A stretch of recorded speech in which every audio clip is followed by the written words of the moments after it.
this week's Keeping It Real, Cam Marston shares his experiences from Jazz Fest in New Orleans this weekend.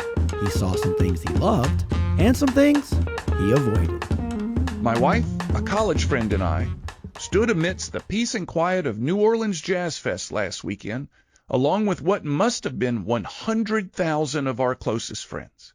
It was a sight. When my wife and I told our friends we were going, they reacted the same way as when I told them we were going to Mexico for spring break.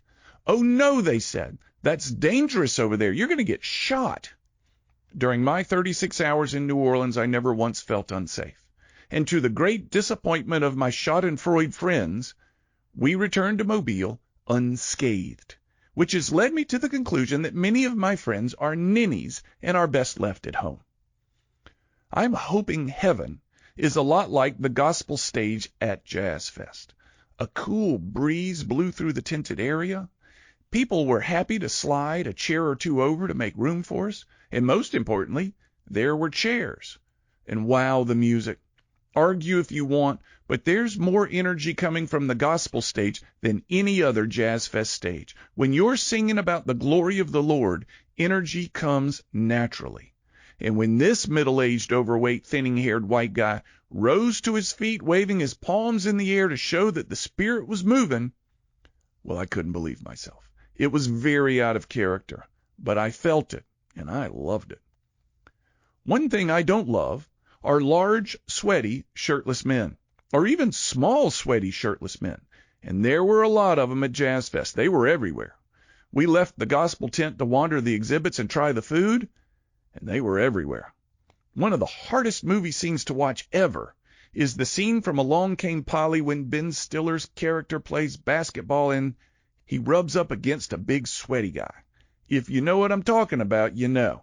And that was my fear. Shirts should be required when you're standing in crowded areas waiting for acts to start. And when the music starts, the shirtless men more than others become quite the charismatic dancers.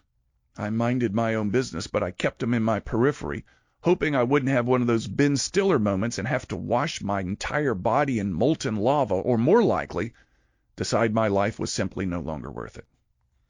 After watching John Cleary play some fantastic funk music, we turned to leave, and hordes of people were filing in to see Kenny Loggins finish out the day on that same stage.